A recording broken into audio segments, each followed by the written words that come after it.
Hello, everybody, and happy Easter to you all. Today, I have a very special story. A story about a little rabbit named Sally. She's a very curious and kind rabbit. So, let's sit back, relax, and join me in the wonderful Easter story of Sally Rabbit and the magic of spring.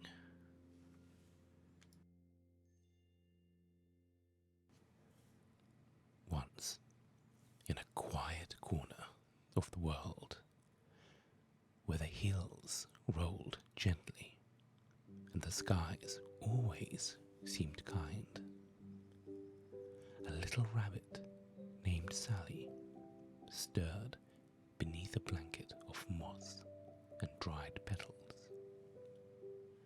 Her fur was pale and soft, sort of like cream stirred with honey, and her ears gently twitched in the morning hush. She peeked one eye open and then the other. The air smelled faintly of damp bark and stone.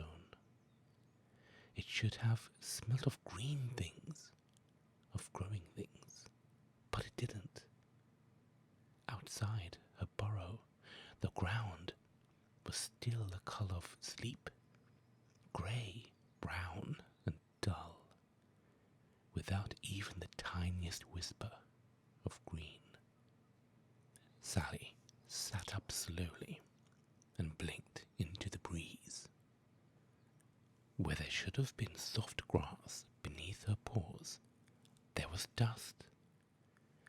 Where there should have been flowers nodding in the breeze, there were empty stems, bent and bare.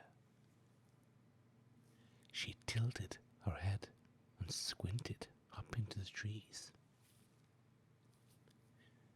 They stood still, branches empty against a pale blue sky, as if they had forgotten what it's meant to be alive. Sally's nose wiggled. It should be spring, she thought, and so she decided to go and find it. Sally hopped gently into the middle of the field, where the sunlight should have touched the green grass. The dirt felt dry beneath her toes, crumbly like old scratchy paper, not the rich, dark soil she remembered from before. Still, she began to dig, not wildly, not roughly, just slowly. Gentle paws of earth turned over and then patted down again. She'd seen the old farmer do this early in the spring, breaking the ground to let the warm air in. She hummed a quiet tune as she worked, just like the songs used to sing. She imagined the soil listening. She imagined little roots curling up to peek at the light. But nothing came. No little green curls, no shoots, no sprouts. Just the hush of a waiting field, and Sally sitting very still at the centre of it. Further down the hill, a river curved through the woods like a long silver ribbon. It always made Sally think of lullabies. She padded down to the edge, smooth stones cool beneath her feet. The water shimmered, not cold, not warm, but just right. And so Sally dipped her front paws into the river. She cupped some carefully, then scampered back to a nearby tree and let it trickle over the roots. She imagined the tree perking up, shaking off its long, long nap. But it stayed still. She went and she tried again and again, carrying drops like this, like tiny little gifts, her soft feet leaving prints in the dry earth. But still, the branches stayed bare, and Sally began to feel something soft and heavy settle in her chest. Not sadness, no, not yet. Just a quiet question with no answer. At the top of the hill stood a wooden shed, its door crooked, its paint faded from its many, many summers. Sally had seen the farmer go inside, humming and happy, with pockets full of plans. And so she crept through a little hole in the wall, careful not to disturb the dust. Now, inside were the seeds, little paper packets folded and labelled in a soft pencil. This was hope in tiny handfuls. So she gathered what she could, and she hopped back into the meadow, one seed at a time. She pressed them gently into the soil, tucking them under with her nose, whispering stories as she worked. "Here," she said to the ground, "this one will be golden, this one tall, and this one sweet." But time didn't budge. The earth stayed quiet. The seeds stayed sleeping, and Sally sat back on her paws, listening to the silence and the distant birds.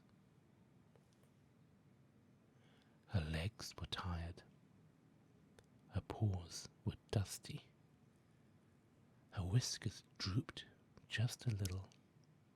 She didn't cry, but she didn't smile either. Sally wandered down a quieter path, one that she hadn't taken in a while, and there, beside a low bush that had forgotten how to bloom, she saw something. A nest, tucked carefully into the heart of the branches, hidden from wind and worry.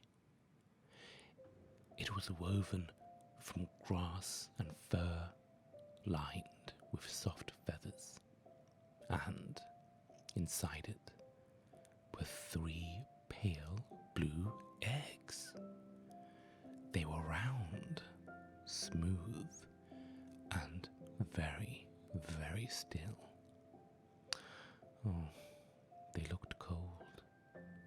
Sally's breath caught.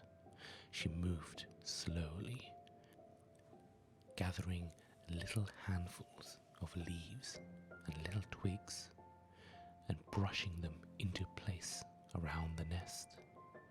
She thought maybe she could make the eggs warm again. And so she tucked everything close, like a lullaby made of moss. And as she leaned in to check the warmth, her nose brushed the edge of an egg, just the faintest touch. All of a sudden, the little egg wiggled. Only a little, a tiny tremble. But around it, the bush began to glow. Not flight, but life. The leaves curled softly from the branches, thin and tender and brand new. Sally could see little flowers opening, still sleepy, but starting to smile. The bark deepened into brown. The air filled with the smell that Sally remembers of green and warmth. Her ears perked, and she touched the second egg. And again the world answered. More flowers, more green, more leaves, more warmth returning into the space. She gave a little smile and touched the third. And suddenly the bush was singing with colour. Petals drifted into the ground like a gentle waterfall. The nest was wrapped in a cradle of spring, and Sally, with her big, big eyes and staying still, felt something flutter inside of her. Maybe, just maybe, this is how she could help. And so, she ran, she hopped, she jumped, from one bush to another, through thicks and thins, brambles and hollows that she barely remembered, and in each hidden place she found them, little nests, small baskets of little eggs. So she touched them gently with her nose, and then watched the magic bloom. The forest smiled as it bloomed with green leaves and flowers. Colour curled into the trees like ribbons in the breeze. The flowers began to peek from under the logs, and little mushrooms came to say hello. The air began to fill with the hum of bees and the song of birds waking up. Spring had just been waiting, and Sally found the key. When the sun began to lower behind the hills, the meadow glowed, not just from the light, but from the green life. The tiny shoots swayed in the wind, and the trees hummed with a quieter whisper. The sky looked deeper, bluer and happier, and in the centre of it all, Sally sat. Her paws were muddy. Her fur was speckled with pollen, but her eyes were bright and happy. She knew the eggs were safe, the nests were warm, and her little world was growing again. She curled up right there in the grass, nestling into a patch of grass. And before her eyes fluttered shut, she thought, wow, the eggs are really safe and happy. She smiled to herself, and she rubbed her cheeks against the soft grass. That night, the stars blinked down through the gentle branches. The sleepy birds chirped the final tune. The trees no longer looked tired, and the river no longer whispered alone. And in a soft bed of moss and dreams, Sally slept. The forest watched over her, and the little eggs dreamed of becoming birds and